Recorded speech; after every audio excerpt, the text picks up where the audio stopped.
Inside Iran, mixed emotions as this milestone in the nation's history continues to unfold, in this history that we are all now watching.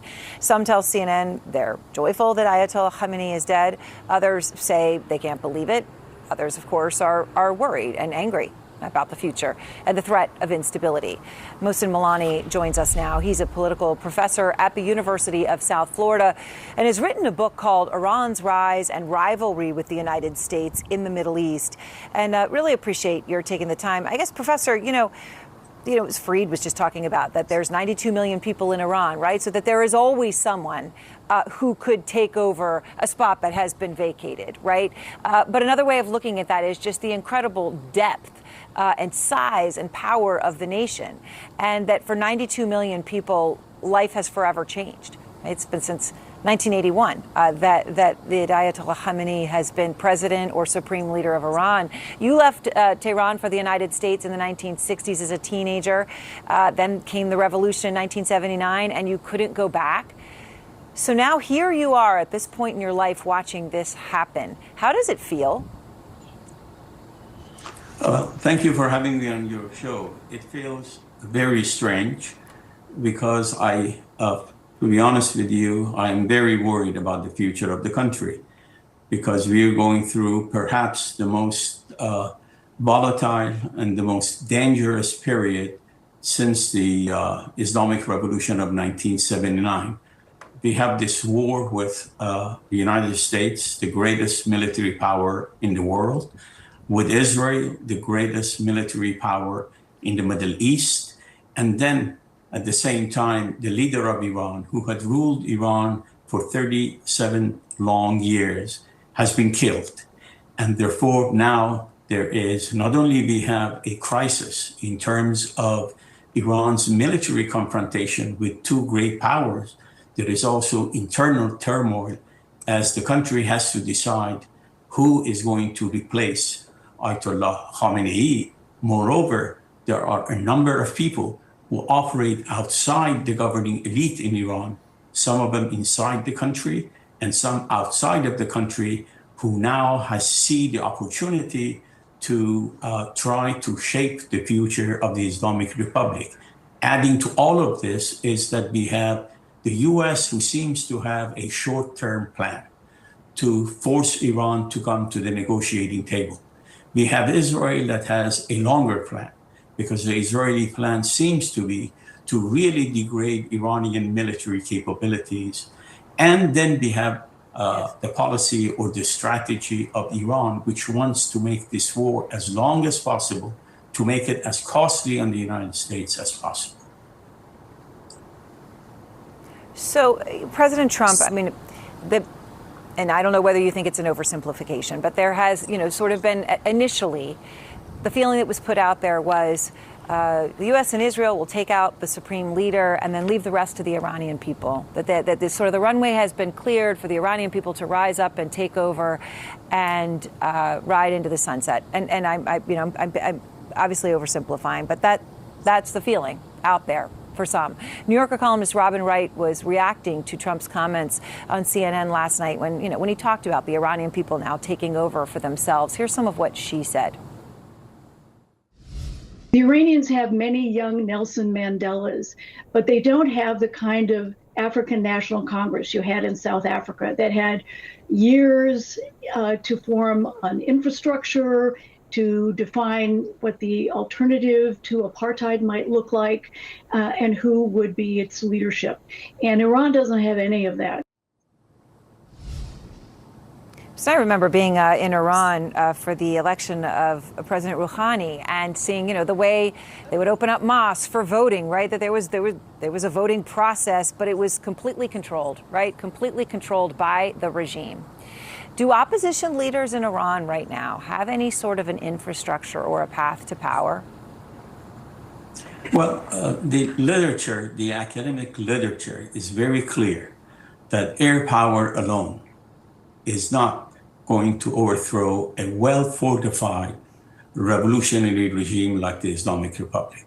You need to have people inside the country who have weapons, who have financial support, and above all, who are organized. At this time, to be honest with you, I do not see anyone with the capability to immediately take over the government. However, as I said, there are contenders outside of Iran and inside Iran who believe they can actually change the regime. At this time, it seems to me the odds are against those who want to immediately overthrow the Islamic Republic, because as I have said numerously and I have written about it, the Islamic Republic has proven in the past 48 years that it is not a government that is good at economic prosperity, in bringing economic prosperity, in governing, but it is an extremely effective government for suppressing people and for survival. And the idea in Tehran, the idea that is unifying everybody who has one way or another worked with the Islamic Republic, is that we have entered an existential moment, precisely because the President of the United States has called for the overthrow of the Islamic Republic. So it's going to be tough. I want to bring in President Trump's former national security advisor and former UN ambassador, John Bolton. Ambassador Bolton, the day started with that exchange of threats, but by the late morning, as President Trump has been calling around to media outlets, he told The Atlantic that the new leaders in Iran, quote, want to talk. And on top of that, Oman's foreign ministry also says that Iran is open to any serious efforts at de-escalation. So should the U.S. work with the remnants of the existing Iranian regime, similar to what they have done so far in Venezuela? Of course not. It's a mistake in Venezuela. It would be a mistake in Iran.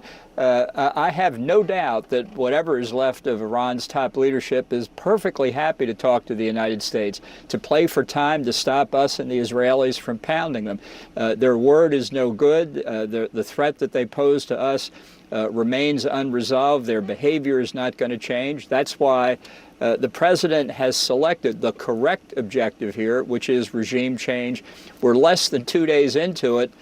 We need to have patience and not listen to those that will do anything, say anything to get us to stop.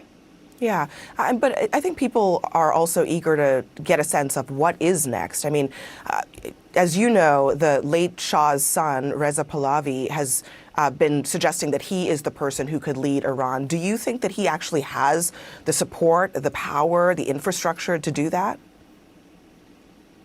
Well, we don't know whether he does or anybody else does, and I think it's a mistake to focus on who the next leader of a non-Ayatollah-led Iran will be. Once we have a non-Ayatollah-led Iran, then we can worry about it. As Jim Baker always used to say to me, keep your eyes on the prize, and the prize is bringing down this regime.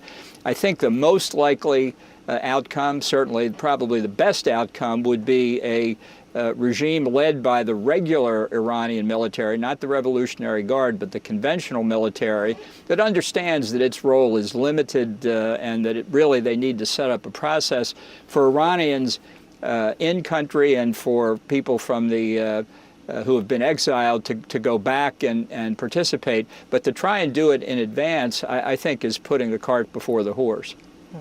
Let me play what President Trump had to say to the people of Iran. Listen.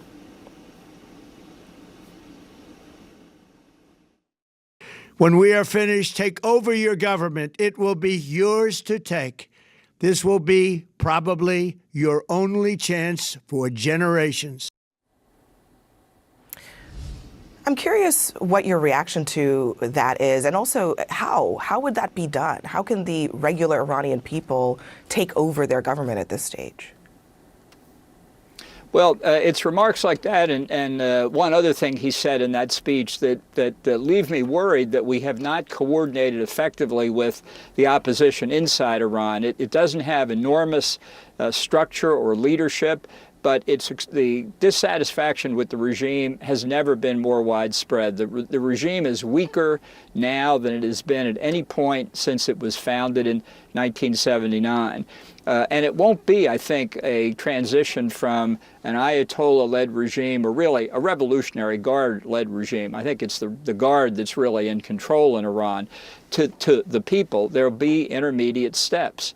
The Ayatollahs have been in power for 47 years. They're not about to go quickly, and I think we need some persistence and some patience here.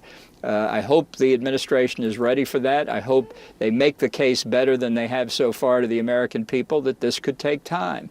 It's not time involving boots on the ground, but if we are successful, as it appears that we are well on the way to doing, of having complete air dominance over Iran, meaning we can take our time, that we shouldn't be pressed by 8 days, 9 days. Is it going to be over in 10 days? It'll be over when it's over. If that's our real objective, if regime change is our objective, we should have known going in. We cannot predict at the outset how long it will take. All right, Ambassador John Bolton, thank you very much for joining us.